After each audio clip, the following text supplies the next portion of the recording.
Rudy y yo empezaremos con una proclamación tomada de Tito, capítulo 2, versículos del 11 al 14.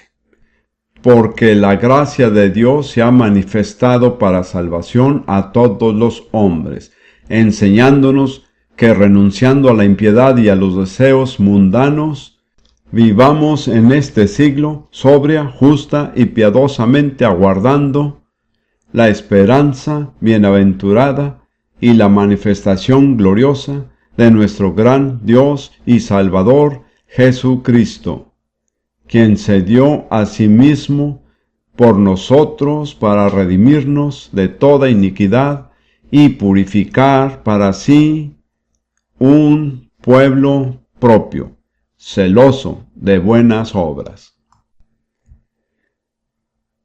Si usted se pregunta cómo Dios se beneficiará de la historia y por qué tolera la maldad, la injusticia, el sufrimiento, etc., la respuesta es que Dios va a conseguir un pueblo para sí. Ese es su objetivo final en el presente siglo. Ahora vamos a empezar la tercera sesión de la serie poniendo el fundamento, y el título es del arrepentimiento a la fe. Quiero decir desde el principio que no podemos alcanzar la fe sino por medio del arrepentimiento. Cualquier otra cosa que dice llevar a la fe es un engaño. Es imposible tener verdadera fe sin arrepentimiento. Permítanme recordarles brevemente lo que hemos estado estudiando juntos. En primer lugar, el fundamento de la fe cristiana, el fundamento en persona, es Jesucristo. Y todo el que ha de ser cristiano verdadero tiene que edificar su vida sobre ese fundamento. Les planteé que la conversación entre Jesús y Pedro, cuando Pedro declaró: "Tú eres el Cristo, el Mesías, el Hijo del Dios viviente", es un modelo de lo que necesita pasar en cada una de nuestras vidas, de una manera personal. Dije que esa conversación tenía 4 partes. Primeramente, un encuentro. Jesús y Pedro se encontraron cara a cara. No había entre ellos ningún mediador, ningún sacerdote, ningún tercero. En segundo lugar, hubo una revelación dada por el Espíritu de Dios en cuanto a la identidad eterna de Jesús, no como el hijo del carpintero, sino como el Hijo del Dios viviente. En tercer lugar, Pedro recibió y reconoció esa revelación. No la rechazó, sino que la abrazó. Y en cuarto lugar, hizo una confesión pública de su fe. Me parece que estos son los elementos sobre los cuales tiene que estar fundada toda vida cristiana verdaderamente victoriosa: encuentro, revelación, reconocimiento y confesión. Luego hicimos una pregunta práctica muy importante. Una vez que hemos puesto este fundamento, ¿cómo edificamos sobre él? Y en la parábola del sabio y del insensato que refirió Jesús, vimos que edificar sobre este fundamento implica primeramente reconocer que la Biblia es la palabra escrita de Dios y Jesús es la palabra viviente, y luego oír y hacer lo que dijo Jesús. De modo que edificar sobre el fundamento es oír y poner por obra lo que dijo Jesús. Luego hablamos de la autoridad y el poder de la palabra de Dios. Señalé que la palabra autoridad viene de la palabra autor. Así que la autoridad de cualquier libro depende del autor. La autoridad de la Biblia depende del autor, y el autor es el Espíritu Santo, el Espíritu de Dios, Dios mismo. De modo que la autoridad de Dios respalda la Biblia. Luego señalé que la palabra se manifiesta de 2 maneras. Está la palabra escrita y la palabra en persona. Jesús, la palabra de Dios hecha carne, y dije que esto tenía que ver con la relación que tiene cada uno de nosotros con la Biblia. Dije, y voy a volver a decir, que no amamos a Dios más de lo que amamos su palabra. No obedecemos a Dios más de lo que le obedecemos su palabra. Si quiere saber el lugar que ocupa Dios en su vida, averigüe el lugar que ocupa la Biblia, porque las 2 cosas van juntas. La Biblia es la palabra escrita y Jesús es la palabra en persona. la palabra en persona, entra en nuestra vida a través de la palabra escrita. Bien, hoy quiero presentar y hablar del fundamento doctrinal. Hemos dicho que el fundamento es la persona de Jesucristo, pero el Nuevo Testamento también revela que hay un fundamento doctrinal. Esta es una revelación que millones de cristianos no han percibido, pero lo dice muy claramente en Hebreos capítulo 6, versículos 1 a 3. Busquemos estas escrituras, Hebreos 6, 1 al 3. Y dice: por tanto, dejando ya los rudimentos, es decir, las verdades básicas de la doctrina de Cristo, vamos adelante a la perfección, o a la madurez, o a la plenitud, no echando otra vez el fundamento del arrepentimiento de obras muertas, de la fe en Dios, de la doctrina de bautismos, de la imposición de manos, de la resurrección de los muertos y del juicio eterno. Y eso haremos, si Dios en verdad lo permite. Ahí hay dos ideas relacionadas que hay que combinar. Primeramente, es indispensable poner el fundamento. Si no se ha puesto el fundamento, no se podrá construir el edificio. Pero una vez que se haya puesto el fundamento, no se debe seguir poniendo el fundamento. Se debe completar el edificio. Esos son los dos conceptos relacionados. Pero verán que en Hebreos 6, versículo 1, dice el fundamento. Se trata del fundamento doctrinal de la fe cristiana. Y se mencionan 6 doctrinas que voy a volver a nombrar. Número 1. Arrepentimiento de obras muertas. Número 2. Fe en Dios. Número 3. La doctrina de bautismos en plural. Número 4. La imposición de manos. Número 5. La resurrección de los muertos. Y número 6. El juicio eterno. Al examinar estas doctrinas, veremos que nos llevan desde el comienzo de la vida cristiana hasta su cumplimiento final en la eternidad. Es muy importante entender que la fe cristiana no termina en la dimensión del tiempo, no termina en esta vida o en este mundo. Nos lleva más allá de este mundo, más allá del tiempo, hasta llegar a la eternidad. Me temo que muchísimos cristianos hoy casi no tienen ninguna visión de la eternidad. Piensan y actúan como si todo lo que tiene importancia va a pasar en la dimensión del tiempo. Pero Pablo dice que si hemos esperado en Cristo para esta vida solamente, somos los más miserables de todos los hombres y los más dignos de lástima. Si usted no tiene una visión que lo lleve más allá del tiempo hasta la llegada a la eternidad, su condición da lástima. Y sufrirá muchas decepciones. Porque la culminación de todo no se producirá en la dimensión del tiempo, sino en la eternidad. Así que estas 6 doctrinas nos llevan desde el punto de partida, que es el arrepentimiento, hasta la resurrección y el juicio. Ahora quiero empezar a hablar de la primera doctrina de base, que es el arrepentimiento de obras muertas. Pero antes que nada quiero hablar algo extraordinario. En el versículo 3 de Hebreos 6, el autor dice: esto haremos si Dios en verdad lo permite. Avanzaremos hasta alcanzar la madurez y la perfección si Dios lo permite. Pudiéramos preguntar, ¿por qué no lo permitiría Dios? Se supone que Él desea que todos avancemos. Voy a darles una respuesta basada en el ejemplo muy sencillo de la construcción. Hoy día, en cualquier ciudad grande del mundo, para construir un edificio hay que tener un plano, hay que obtener el permiso correspondiente y tienen que aprobar el plano. Luego vendrán a inspeccionar cada etapa de la construcción del edificio a medida que se construye. Y lo primero que inspeccionarán es el fundamento, porque saben que si el fundamento no está firme, el edificio tampoco lo estará. Si el fundamento es inestable, no se emitirá un permiso para seguir construyendo el edificio. Dios trata con nosotros exactamente de la misma manera. Él dice: necesito inspeccionar tu fundamento. Si no está puesto según los requisitos míos, no voy a darte un permiso para seguir adelante. Podemos seguir para siempre en esta etapa preliminar de la fe cristiana sin madurar, sin llegar jamás a la perfección o a la plenitud, por no haber puesto el fundamento correcto. Entonces vemos lo imprescindible que es dominar estas 6 doctrinas que constituyen el fundamento de la fe cristiana. Ahora vamos a mirar la primera: arrepentimiento de obras muertas.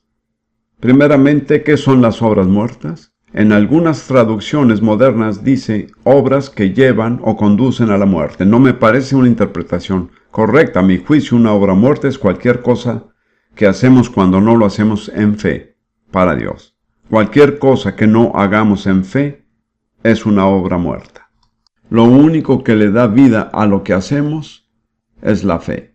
Tal vez usted haya asistido fielmente a la iglesia, o dado ofrendas a los pobres, o hecho oraciones, pero si no lo hizo en fe, todo eso constituye obras muertas. Tenemos que apartarnos de todo lo que no hagamos en fe.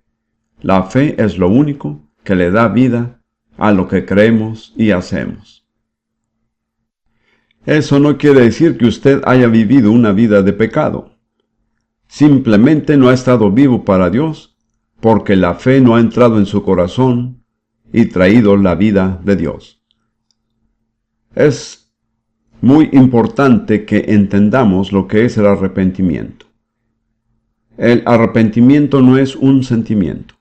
Muchas veces he visto que los predicadores tratan de crear un ambiente de emocionalismo y luego llevar a las personas a la fe en Cristo. Muchísimas veces eso lleva a la desilusión, porque cuando el emocionalismo se acaba, se quedan sin nada. Así que tenga en cuenta que el arrepentimiento, según la Biblia, no es un sentimiento, sino una decisión. No nace de las emociones, sino de la voluntad. Si podemos alcanzar la voluntad de las personas y logramos cambiarla, veremos conversiones permanentes. Muchas de las supuestas conversiones en la iglesia hoy no son permanentes, porque en realidad la persona nunca decidió cambiar. Tuvo una experiencia emocional, se emocionó y tal vez sintió mucho gozo por unas semanas o unos meses o hasta años, pero al final no tiene lo que se necesita para perseverar, porque no tomó una decisión personal. Como saben, la Biblia fue escrita en 2 idiomas, el Nuevo Testamento en griego y el Antiguo Testamento en hebreo. Y en ambas lenguas hay una palabra específica para el arrepentimiento. Solo entenderemos lo que significa el arrepentimiento si lo analizamos en ambas lenguas. En griego, en el lenguaje secular, la palabra siempre se traduce cambiar de idea, cambiar nuestra forma de pensar. Entonces, y primero que todo, el arrepentimiento es cambiar de opinión en cuanto a la manera en que hemos vivido. He vivido para agradarme a mí mismo, para darme lo que se me antoja. De ahora en adelante voy a vivir para agradar a Jesús, mi Salvador. Es una decisión. Como dije anteriormente, no es un sentimiento. Es posible arrepentirse sin mostrar ninguna emoción, pero es imposible arrepentirse sin decidir cambiar. Luego, la palabra en hebreo, y esto es muy típico del pueblo judío, porque los judíos son muy prácticos. Quieren saber cuál será el resultado final. Y la palabra arrepentimiento en hebreo significa literalmente dar la vuelta. Ha estado mirando en cierta dirección, la dirección incorrecta, dándole la espalda a Dios, pero luego da media vuelta y mirando hacia Dios dice: Señor, aquí estoy, dime lo que tengo que hacer y lo haré. Entonces, al juntar estas 2 palabras tenemos un cuadro completo de lo que es el arrepentimiento. La fe no viene sino después del arrepentimiento. Todo el mensaje de la Biblia lleva el siguiente orden: arrepiéntete y cree. Hay muchas personas, y algunas están sentadas aquí, que están luchando por tener fe. En realidad no es que se les dificulte tener fe, sino que nunca han cumplido con el requisito del arrepentimiento. Es la primera de las 6 doctrinas que constituyen el fundamento. Sin esta base, su edificio será una estructura tambaleante. A través de los años he aconsejado a cientos de creyentes que han venido a contarme sus problemas personales. Después de muchas experiencias, llegué a la conclusión de que por lo menos 50% de los problemas de los verdaderos creyentes se deben a una sola cosa: nunca se han arrepentido verdaderamente. En realidad, nunca han cambiado de idea, nunca han tomado una decisión, nunca se han sometido al señorío de Jesucristo. Al tomar decisiones, todavía piensan de la siguiente forma: pues si hago esto, ¿cómo me beneficiaré? Si hago aquello, ¿cómo me beneficiaré? Cuando uno se ha arrepentido, no piensa así. Piensa más bien: si hago esto, ¿glorificará a Jesús? Si hago aquello, ¿glorificará a Jesús? De modo que hay multitudes de personas de doble ánimo, especialmente personas jóvenes, aunque no todos lo son. La Biblia dice que un hombre de doble ánimo es inconstante en todos sus caminos. No tiene un fundamento firme, así que no puede construir un edificio estable. Pues lo invito ahí mismo donde está sentado a reflexionar tranquilamente por unos minutos y preguntarse: ¿alguna vez me he arrepentido verdaderamente? ¿O todavía soy una persona de doble ánimo? El lunes mi meta es agradar a Jesús. El martes mi meta es agradarme a mí mismo. El que vive así tiene desventajas por ambas partes. Sería mejor que estuviera en el mundo y viviera para sí mismo, porque así es una persona de doble ánimo, de una doble personalidad. Ahora seguiremos hablando de lo que es el arrepentimiento. Hay una parábola que refirió Jesús que es un ejemplo perfecto de lo que es el arrepentimiento. Es la parábola que llamamos la parábola del hijo pródigo. Alguien una vez dijo que debería llamarse la parábola del padre compasivo.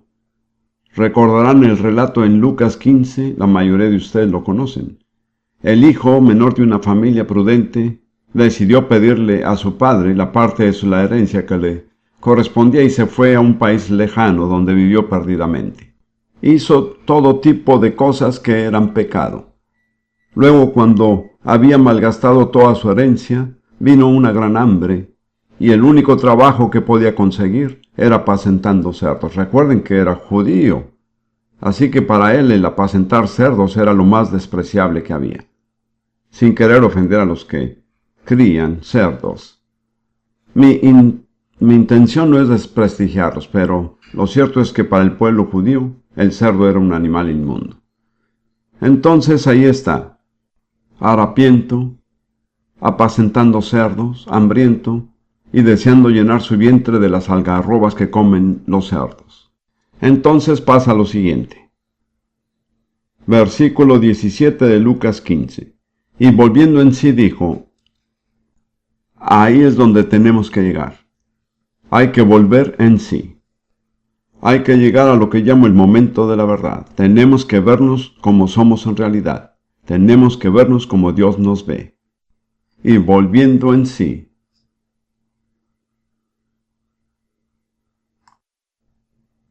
Dijo: ¿cuántos jornaleros en casa de mi padre tienen abundancia de pan, y yo aquí perezco de hambre?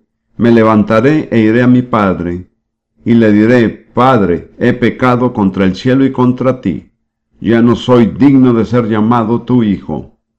Hazme como a uno de tus jornaleros. Y aquí vemos los dos elementos del arrepentimiento, porque sigue diciendo: y levantándose vino a su padre. Tomó una decisión y dio media vuelta. Eso es arrepentimiento. Es tomar una decisión y llevar a cabo lo que se ha decidido. Es volver al Padre que hemos ofendido, al Dios que nos ama, y decir: he hecho un desastre de mi vida, no puedo guiar mi propia vida, te necesito. ¿Estás dispuesto a recibirme? Lo maravilloso es que él pensaba decirle al Padre que lo hiciera como uno de sus jornaleros. Pero cuando se puso en camino, el Padre estaba velando por él. Eso me parece tan hermoso. Así es Dios. Cuando empezamos a volvernos a Él, Él está velando y esperándonos. y cuando aún estaba lejos, lo vio su padre, y corrió y se echó sobre su cuello. Así es Dios. Así es el que corre hacia nosotros. Y le besó. Y nunca le permitió decir esas últimas palabras: hazme como a uno de tus jornaleros. Dijo sacar el mejor vestido y vestirle, y poner un anillo en su mano, y calzado en sus pies, y traer el becerro gordo y matar. Ese es el fruto del arrepentimiento verdadero. Vale la pena arrepentirse para recibir una bienvenida así de parte de Dios. Ese es el cuadro. Piénselo por un momento usted mismo. Volvió en sí y dijo: he hecho un desastre de mi vida. He malgastado todo lo que mi padre me ha dado. Pero voy a tomar una decisión. Voy a dar la vuelta. Y voy a volver a mi padre y pedirle disculpas. Dio la vuelta y regresó. Mediten eso. Ese es el verdadero arrepentimiento. Arrepentimiento en acción. Ahora, puede haber un arrepentimiento falso, que en español le decimos remordimiento. Eso fue lo que tuvo Judas, como vemos en Mateo 27, versículo 3 en adelante. Entonces Judas, el que le había entregado, viendo que era condenado, devolvió arrepentido las 30 piezas de plata a los principales sacerdotes y a los ancianos, diciendo: yo he pecado entregando sangre inocente. Mas ellos dijeron: ¿qué nos importa a nosotros? Allá tú. Y arrojando las piezas de plata en el templo, salió y fue y se ahorcó. Judas sintió remordimiento, pero nunca cambió. En realidad, creo que había llegado a un punto donde ya no podía cambiar. En mi opinión, eso es algo muy serio. En esta vida las personas pueden llegar a un punto donde ya no pueden cambiar. Creo que el momento más importante en la vida de cualquier persona es cuando Dios empieza a mostrarle que tiene que arrepentirse. Si la persona se encoge de hombros y dice: pues no me interesa, tal vez más adelante, no hay ninguna garantía de que Dios le vuelva a hablar. El momento más crítico en la vida de cualquier persona es cuando Dios dice: arrepiéntete, estoy dispuesto a recibirte, te amo, quiero tenerte a mi lado. He meditado acerca de lo que dice la Biblia y lo que he visto en la vida de las personas. He llegado a la conclusión de que hay una sola cosa que enfurece a Dios, y es el despreciar su gracia. Él nos ofrece su gracia gratuitamente, pero si la despreciamos, Él se enoja. Hay una persona que despreció la gracia de Dios. ¿Saben cuál fue su nombre? Esaú. En Hebreos 12 habla de él. Quiero mirar un momento ese pasaje, porque en personas como nosotros hay mucho de Esaú. Debemos tener cuidado de no dejarnos guiar por esa parte de nuestro ser al momento de arrepentirnos. Esto es lo que dice en Hebreos 12, empezando en el versículo 14. Seguid la paz con todos y la santidad, sin la cual nadie verá al Señor. Fíjense en eso, sin santidad nadie verá al Señor. Mirad bien, no sea que alguno deje de alcanzar la gracia de Dios, que brotando alguna raíz de amargura os estorbe, y por ella muchos sean contaminados. No sea que haya algún fornicario o profano como Esaú, que por una sola comida vendió su primogenitura. Ahora, la Biblia no dice nunca que Esaú haya fornicado, pero a los ojos de Dios, su actitud fue tan odiosa como si lo hubiera hecho. ¿Cuál fue su actitud? Por un simple plato de sopa.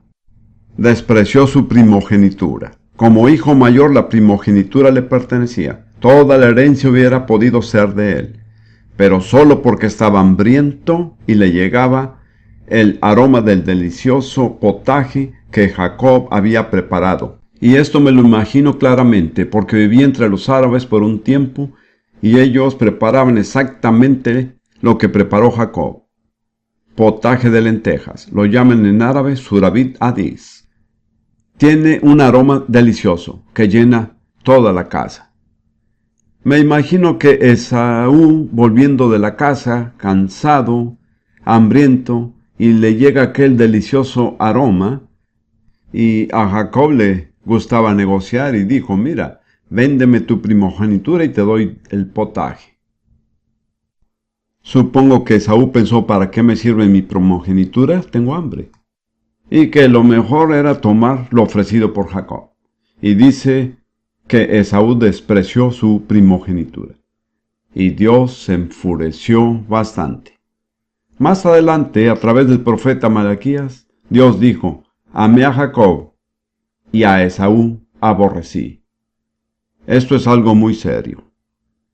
Si intencionalmente despreciamos la gracia de Dios y la herencia que Él nos ofrece en Jesucristo para ir en pos de los placeres temporales de este mundo, hacemos que Dios se enfurezca. Y luego dice, para seguir con el relato, porque ya sabéis que aún después, deseando heredar la bendición, fue desechado por Dios. Oportunidad para el arrepentimiento, aunque la procuró con lágrimas. En griego es muy claro. En realidad no estaba buscando el arrepentimiento, sino la bendición. Pero fue rechazado porque no hubo oportunidad ni manera para el arrepentimiento. Yo creo que en esta vida una persona puede pasar por alto la oportunidad de arrepentirse y nunca poder lograrlo. Quiero instarles, ya que esto es algo sumamente serio. Hoy día, en muchas congregaciones y muchas denominaciones, se habla demasiado poco de la necesidad de arrepentirse. Pero sin verdadero arrepentimiento, nunca puede haber verdadera fe.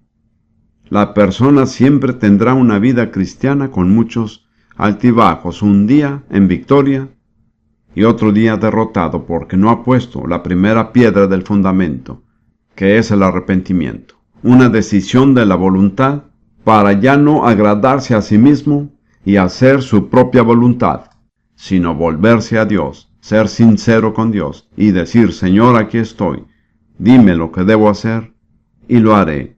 Eso es arrepentimiento. Hay algunos de ustedes aquí que nunca se han arrepentido verdaderamente. Quiero plantearles que tal vez esa sea la raíz de muchos de sus problemas, de sus altibajos. Un día se sienten bien, van al culto y se gozan mucho, pero a la mañana siguiente sucede algo y se sienten abatidos. En realidad, nunca han puesto la primera piedra del fundamento. Lo que tienen es un edificio tan valiente que un día se vendrá abajo. Ahora bien, quiero recalcarles que el arrepentimiento tiene que preceder a la fe. No hay verdadera fe sin arrepentimiento. Se hace hincapié en esto en todo el Nuevo Testamento. En Mateo 3 leemos acerca del ministerio de Juan el Bautista, que fue enviado a preparar el camino a Jesús, el Mesías. Y en una palabra, ¿cuál fue su mensaje? Arrepentíos. En otras palabras, era imprescindible que hubiera arrepentimiento antes de que pudiera venir el Mesías. El arrepentimiento preparó el camino para la venida del Mesías. Hasta que no pasara por esa experiencia de arrepentimiento, el pueblo de Dios Israel no podía estar preparado para conocer a su Mesías. En Mateo 3, del 1 al 3, dice, en aquellos días vino Juan el Bautista predicando en el desierto de Judea y diciendo, arrepentíos, porque el reino de los cielos se ha acercado. Pues este es aquel de quien habló el profeta Isaías cuando dijo, voz del que clama en el desierto, preparar el camino del Señor, enderezar sus sendas. ¿Cómo preparó el camino del Señor? Llamando al pueblo de Dios al arrepentimiento. El arrepentimiento es la única manera en que podemos prepararnos para que el Señor entre en nuestro corazón y nuestra vida. Luego, cuando Juan había terminado lo que tenía que hacer, Jesús mismo, cumpliendo así la palabra profética de Juan, vino a continuar el ministerio del Evangelio. Y dice en Marcos 1, 14 y 15: Después que Juan fue encarcelado, Jesús vino a Galilea predicando el Evangelio del reino de Dios, diciendo: el tiempo se ha cumplido y el reino de Dios se ha acercado. Arrepentíos y creed en el Evangelio. Arrepentíos y creer. No podemos verdaderamente creer a menos que nos hayamos arrepentido. El primer mandato que salió de la boca de Jesús no fue creer, sino arrepentíos. Yo estuve en una conferencia, recuerdo que fue en el sudeste de Asia, donde cierto predicador había predicado un mensaje sobre sanidad. Había hablado de manera muy elocuente sobre el plan y la voluntad de Dios de sanar. Y citó algunas promesas de sanidad, pero no había dicho ni una palabra acerca del arrepentimiento. Luego hizo un llamado, y la mayoría de las personas venían de un trasfondo de idolatría y no tenían la menor idea de lo que tenían que hacer para recibir lo que Dios estaba ofreciendo. Lo sé porque yo fui uno de los consejeros, junto con Ruth.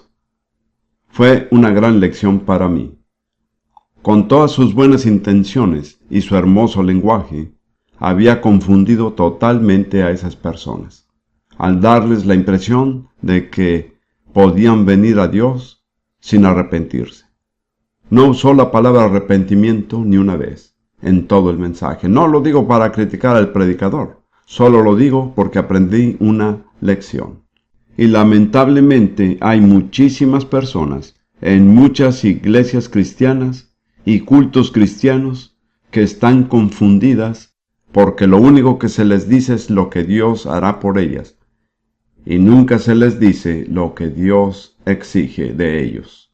Lo primero que Él exige es arrepentimiento, cambiar de parecer, dar media vuelta y dar un giro total y sincero hacia Dios y decirle: Señor, dime lo que tengo que hacer y lo haré. Eso es arrepentimiento. Ahora, si miramos el final del ministerio de Jesús, su mensaje nunca cambió. En Lucas 24, después de su resurrección, Jesús les dio instrucciones a sus discípulos. En Lucas 24, versículos 46-47. Recuerden que esto fue después de la resurrección, poco antes de que Jesús partiera, y les dijo: así está escrito, y así fue necesario que el Cristo, el Mesías, padeciese, y resucitase de los muertos al tercer día, y que se predicase en su nombre el arrepentimiento y el perdón de pecados en todas las naciones, comenzando desde Jerusalén. Fíjense en el mensaje: arrepentimiento y luego la remisión o perdón de pecados. Pero no había perdón sin arrepentimiento, y ese era el mensaje que había de ser predicado primero en Jerusalén y luego en todas las naciones. Arrepentimiento y luego el perdón en su nombre.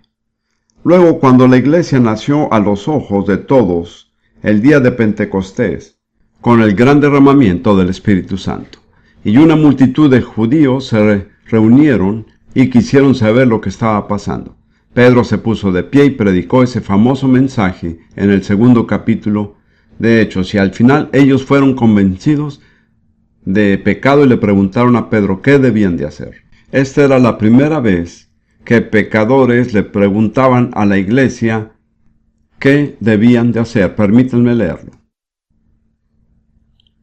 Hechos 2, versículo 37. Al oír esto, el mensaje de Pedro, se compungieron de corazón y dijeron a Pedro y a los otros apóstoles: varones hermanos, ¿qué haremos? Quiero decirle que si alguna vez en su vida llega el punto donde sinceramente quiere saber lo que Dios quiere que haga y está dispuesto a obedecer, Dios le mostrará claramente cuál es su voluntad. Para Dios lo difícil no es mostrarnos lo que Él quiere, sino llevarnos al punto de querer saber su voluntad y estar dispuestos a obedecer. Y en cuanto a estas personas que estaban bajo verdadera convicción de pecado, dijeron a los apóstoles: varones hermanos, ¿qué haremos? Pedro, como vocero de Dios y de la iglesia, les dio una respuesta clara, precisa y práctica. Pedro les dijo, arrepentíos. ¿Qué viene primero? El arrepentimiento, así es. Y bautícese cada uno de vosotros en el nombre de Jesucristo para el perdón de los pecados y recibiréis el don del Espíritu Santo. Aquí hay una promesa en 3 partes. Primero, arrepentimiento. Segundo, bautismo en agua. Y tercero, recibir el Espíritu Santo. No me parece que el programa de Dios haya cambiado. Creo que eso es exactamente lo que Él quiere que los pecadores hagan hoy. Creo que ese es el mensaje que la iglesia debería estar proclamando: arrepentíos, bautizaos en agua y recibir el don del Espíritu Santo. Y donde se predica ese mensaje ocurre exactamente lo mismo que ocurrió el día de Pentecostés. La gente se arrepiente, se bautiza y recibe el don del Espíritu Santo. He visto esto muchas veces. Muchas veces cuando son bautizados al salir del agua son llenos del Espíritu Santo. ¿Por qué hemos de suavizar el mensaje? No tenemos autoridad para hacerlo. Solo tenemos autoridad para proclamar el mensaje del Nuevo Testamento. Arrepentíos, bautizaos en agua y recibid el Espíritu Santo. Cuando nosotros llevamos el mensaje, Dios da la respuesta. No es Dios quien ha cambiado, ni tampoco el mensaje, sino que en muchos casos es la iglesia que ha cambiado. Y permítanme decir algo que tal vez los asombre, pero desde el libro de Hechos en adelante, no he podido encontrar ni una persona que recibiera la salvación en Jesús sin ser bautizada en agua. Busquen para ver si encuentran a alguien, porque Jesús dijo: el que creyere y fuere bautizado, será salvo. ¿Qué derecho tenemos nosotros de omitir las palabras "y fuere bautizado"? La salvación consiste en creer y ser bautizado, y cuando una persona hace eso, puede recibir el Espíritu Santo. Ese es el mensaje de la iglesia. Dios nunca ha querido que cambie. Luego miremos el ministerio de Pablo, el gran apóstol a los gentiles. Miremos lo que dice en el libro de los Hechos. Primero que todo, Pablo se fue a Atenas, que era una ciudad muy intelectual e idólatra. Terminó predicándoles. No creo que tenía la intención de hacerlo, pero ellos querían saber cuáles eran sus creencias y se los dijo. Y concluye su mensaje en Hechos 17, versículo 30 en adelante, hablando del tiempo que ellos llevaban viviendo en idolatría e ignorancia de Dios. Y les dice: pero Dios, habiendo pasado por alto los tiempos de esta ignorancia, ahora manda a todos los hombres en todo lugar que se arrepientan. Esto es muy claro. Dios ahora manda a todos los hombres en todo lugar a que se arrepientan. No quede excluido nadie en ningún lugar. Eso es lo que Dios exige de toda la humanidad. Él está dispuesto a pasar por alto el pasado si nos arrepentimos. Y luego dice: por cuanto Dios ha establecido un día en el cual juzgará al mundo con justicia por aquel varón a quien designó, dando fe a todos con haberle levantado de los muertos. Fíjense también en otro aspecto de la predicación de los apóstoles que muchas veces se omite. Jesús no es solo el Salvador, sino también el juez.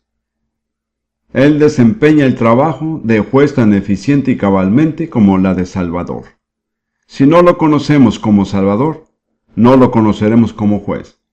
Repito, esto se omite tan frecuentemente que la gente habla del Salvador pero nunca menciona al juez. En realidad, en su mensaje a los hombres de Atenas, Pablo nunca mencionó al Salvador, no habló sino del juez. Les diré algo: si las personas supieran que un día serán juzgadas por Jesús, vivirían de una manera muy diferente. Hoy día en muchas ramas del cristianismo hay un cierto descuido y una falta de temor a Dios porque no hemos querido hacerle frente al hecho de que Jesús no es solo el Salvador, sino también el juez. Dios ha establecido un día en el cual juzgará al mundo con justicia. ¿Cómo seremos juzgados? Con justicia. Según la rectitud de nuestras vidas, de lo que hayamos hecho. No tiene nada que ver con nuestra denominación, nacionalidad o nivel social. Seremos juzgados únicamente según la rectitud de nuestras vidas. En la primera epístola de Juan, Juan dice que toda injusticia es pecado. Es como si quisiera saber lo que significa torcido. No soy experto en geometría, pero le mostraría una línea recta y le diría que toda línea que difiere de ella es torcida. Tal vez la diferencia sea de 1 grado o tal vez sean 90 grados, pero no es recta. Toda injusticia es pecado. Todo lo que no es justo es pecado. No hay tercera categoría. He observado que para muchísimos creyentes hoy día existe una tercera categoría. Dicen, eso no es bueno, pero tampoco es pecado. Para Dios esa otra categoría no existe. Todo lo que no es bueno y justo es pecado. Luego leemos más adelante en Hechos 20 lo que dice Pablo acerca de su ministerio en Éfeso, donde tuvo más éxito que en cualquier otro lugar. Está hablando a los ancianos de la iglesia en Éfeso porque está por dejarlos y les dice que nunca más lo volverán a ver en esta vida, y en su mensaje vemos el amor que les tiene. En los versículos 20 y 21 dice acerca de su ministerio en Éfeso: y como nada que fuese útil he ruido de anunciaros. Muchas veces he meditado acerca de esa frase, nada he ruido. Da a entender que el predicador pudiera ser tentado a no predicar toda la verdad, ya que al hacerlo pudiera constarle su posición social. Al que es ministro en una denominación, pudiera costarle su posición dentro de la denominación. Al que es un personaje conocido en la sociedad, pudiera costarle su popularidad. Así que Pablo dice, lo pensé bastante y decidí que nada iba a influir en mí para que dejara de predicar el mensaje completo. Y como nada que fuese útil he ruido de anunciaros y enseñaros públicamente y por las casas. Me gusta eso. Su mensaje no cambiaba. Ya fuera una reunión grande o una reunión de casa, seguía siendo el mismo mensaje. ¿Cuál era? Testificando a judíos y a gentiles acerca del arrepentimiento para con Dios y de la fe en nuestro Señor Jesucristo. ¿Qué viene primero?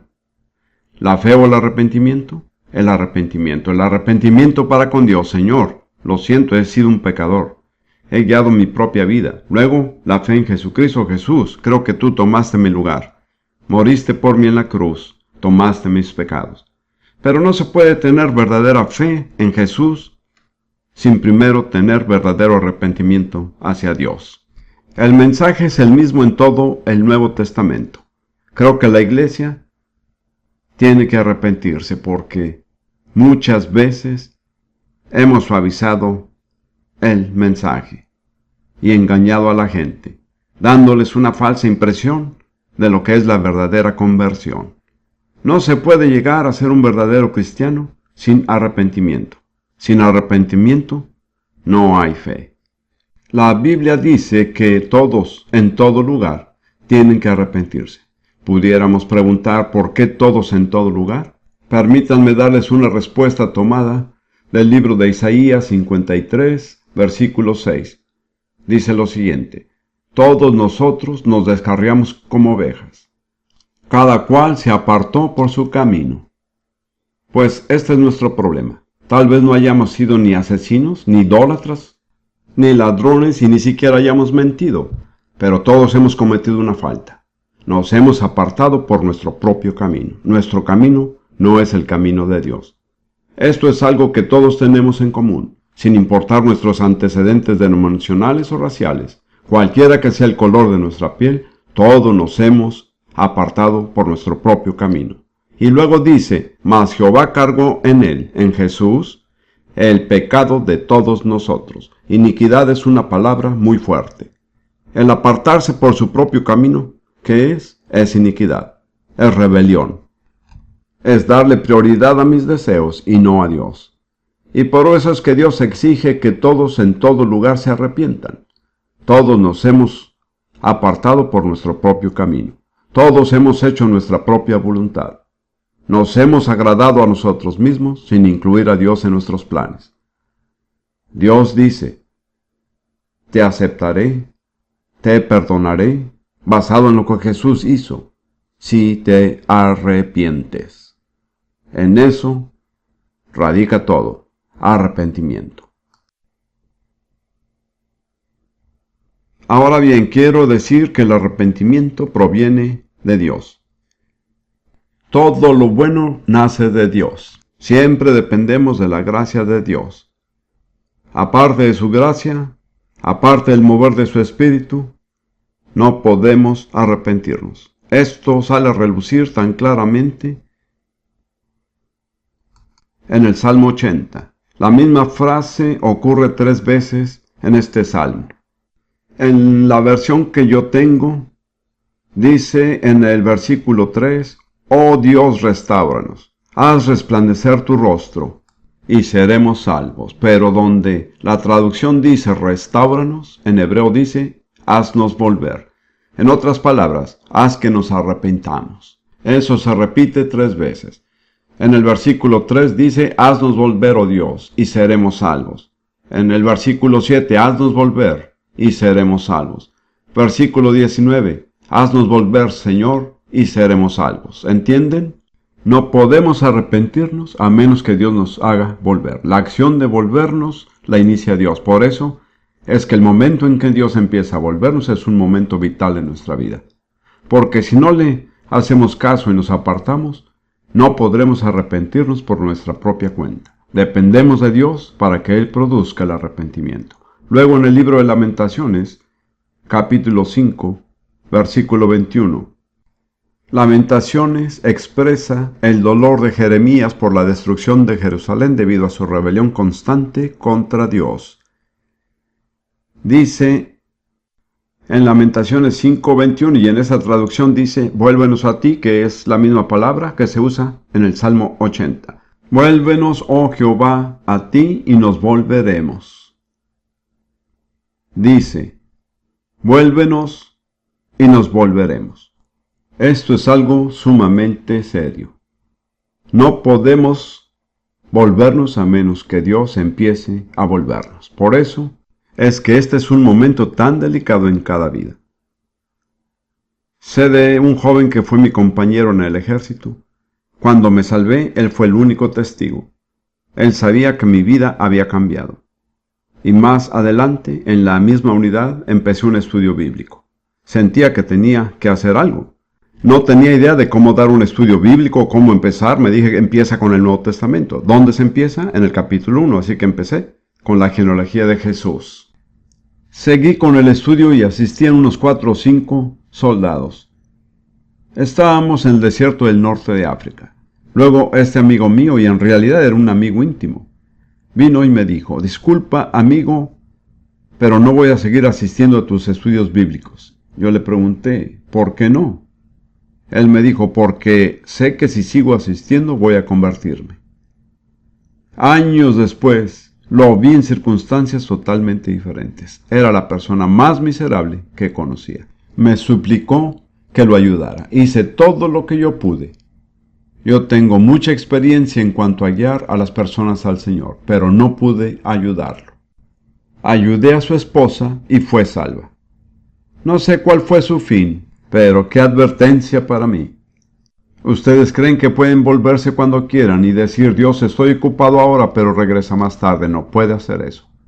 Cuando Él quiso volverse, no pudo hacerlo.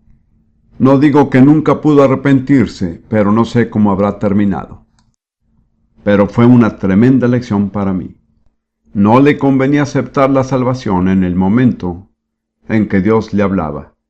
Y cuando él quería la salvación, Dios no le habló. ¿Quién sabe cómo habrá terminado? Ahora, la Biblia dice que cuando no hay arrepentimiento, hay una sola alternativa. Eso lo dice Lucas 13.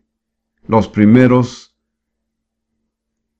versículos que hablan del ministerio de Jesús. En este mismo tiempo estaban allí algunos que le contaban acerca de los galileos cuya sangre Pilato había mezclado con los sacrificios de ellos. Parece que Pilato los había ejecutado mientras estaban ofreciendo un sacrificio.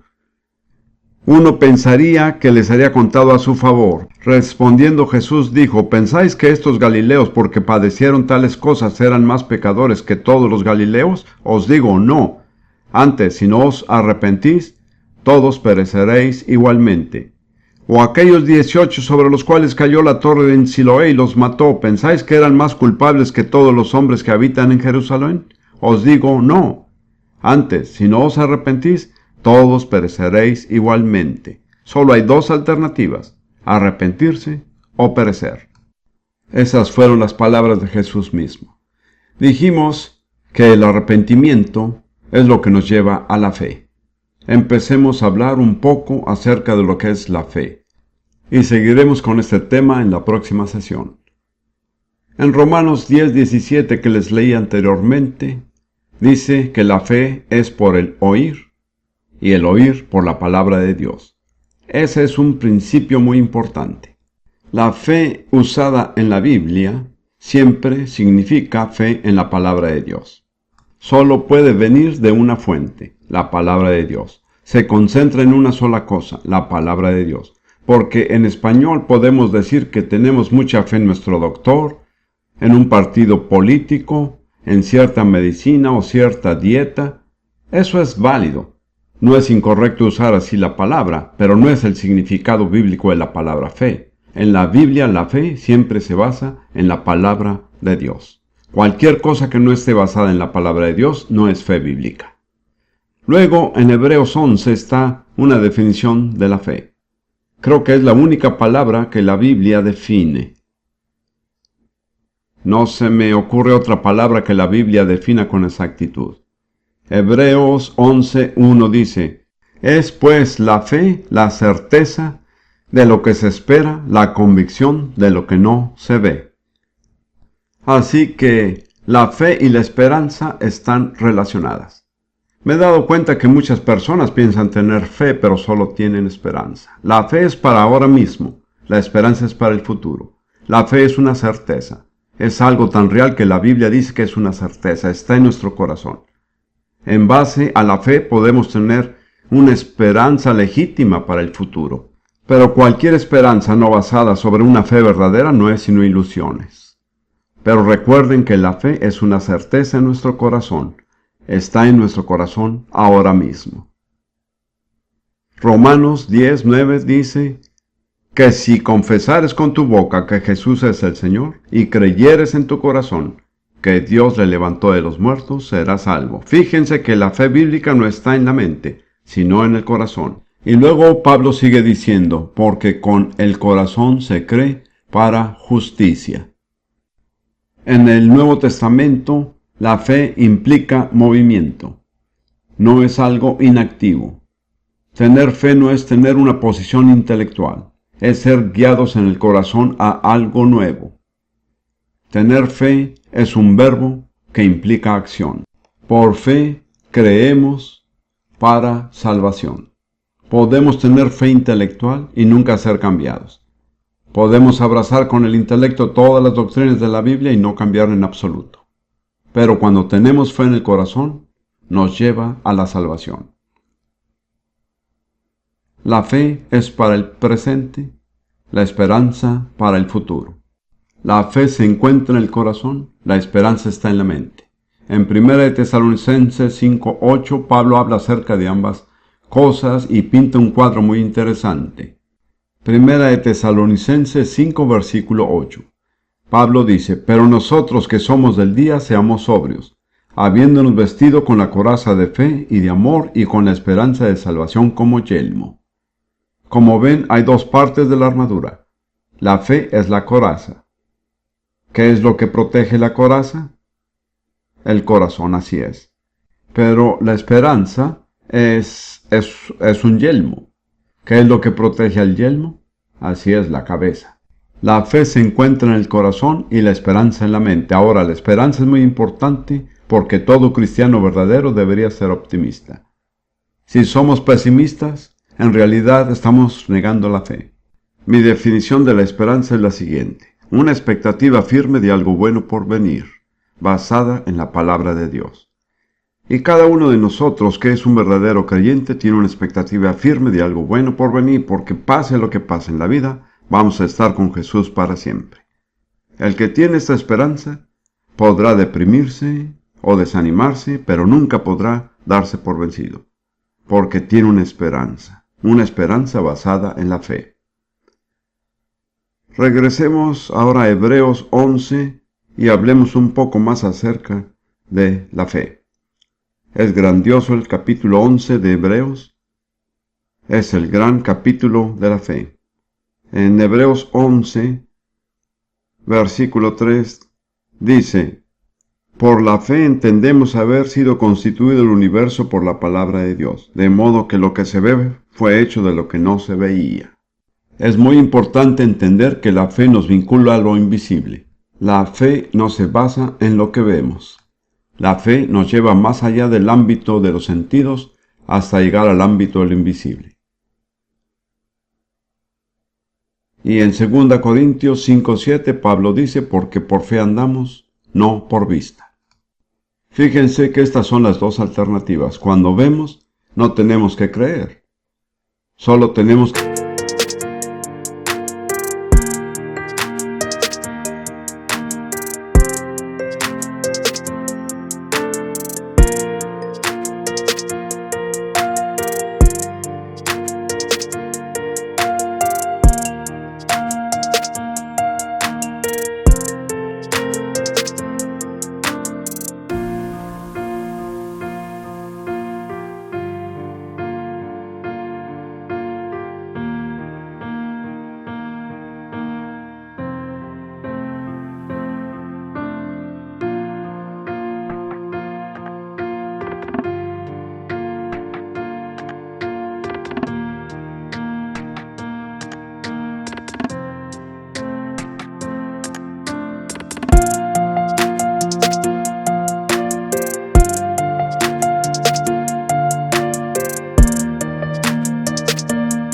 creer cuando no vemos.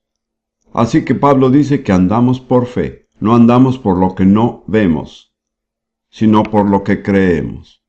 Estando a la entrada de la tumba de Lázaro, Jesús le dijo a Marta: ¿no te he dicho que si crees, verás la gloria de Dios?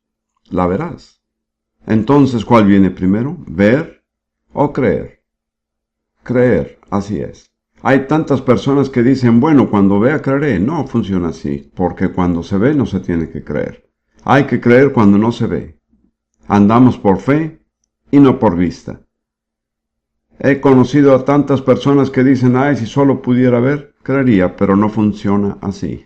Si uno viera, no tendría que creer. Hay que creer cuando no se ve. Andamos por fe, no por vista. Luego quiero decir que en los idiomas originales, tanto en griego como en hebreo, tener fe no es principalmente una cuestión doctrinal, sino una cuestión de carácter. Como evangélicos tenemos un concepto erróneo en cuanto a esto. Tendemos a decir que la fe es abrazar intelectualmente ciertas doctrinas.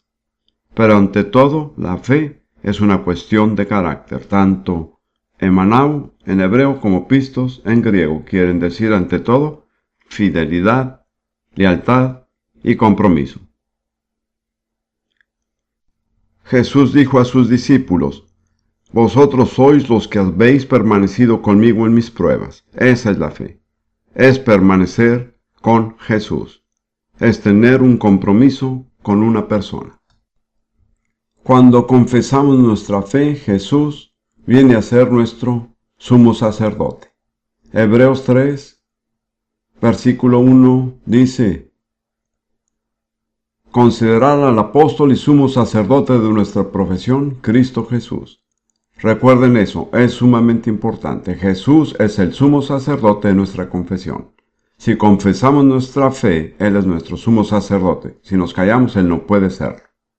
Por eso es que es tan importante confesar nuestra fe. Y luego en Hebreos 4, versículo 14 dice: por tanto, teniendo un gran sumo sacerdote que traspasó los cielos, Jesús el Hijo de Dios, retengamos nuestra profesión. Confesamos, somos probados, pero retenemos nuestra confesión. Jesús es nuestro sumo sacerdote siempre y cuando la retengamos. Pero en Hebreos 10 nos lleva un paso más allá. Hebreos 10:21 dice, y teniendo un gran sacerdote sobre la casa de Dios. Versículo 23. Mantengamos firme sin fluctuar la profesión de nuestra esperanza. Fíjese que hemos avanzado de la fe a la esperanza. Tenemos una esperanza que está basada en nuestra fe, confesamos nuestra fe y también confesamos nuestra esperanza. Dice, sin fluctuar. ¿Por qué creen que dice esto? ¿Por qué dice sin fluctuar? ¿Por qué se nos exhorta a retener la profesión de nuestra fe? Es porque habrá muchas potestades que se nos opondrán. Habrá muchas presiones, muchas cosas que tratarán de desanimarnos y socavar nuestra fe. Es una batalla de perseverancia y una batalla de paciencia. Para terminar, es mi deber decirles que la fe será probada. La fe que no ha sido probada no tiene ningún valor a los ojos de Dios. Jesús le dijo a la iglesia de Éfeso, por tanto yo te aconsejo que de mí compres oro refinado en fuego. Aquí se refiere a la fe que ha sido probada. En la antigüedad, el oro que no había sido refinado por el fuego no tenía ningún valor. La fe que no ha sido probada no tiene ningún valor a los ojos de Dios. Para cerrar, quisiera leerle Santiago 1:2-4. Hermanos míos, tened por sumo gozo cuando os halléis en diversas pruebas, sabiendo que la prueba de vuestra fe produce paciencia. Mas tenga la paciencia su obra completa, para que seas perfectos y cabales, sin que os falte cosa alguna. ¿Quiere ser perfecto y cabal? Debe permitir que la paciencia tenga su obra completa. Esa es la prueba que tiene que pasar. Y en otro sitio Pedro dice, para que sometida a prueba vuestra fe, mucho más preciosa que el oro, el cual aunque perecedero, se prueba con fuego, se hallada en alabanza, gloria y honra cuando sea manifestado Jesucristo. Y permítame decirles una cosa más, que tal vez no desearían oír. Hay una sola manera de ser paciente y perseverante. ¿Saben cuál es? Perseverando y teniendo paciencia. Que Dios los bendiga.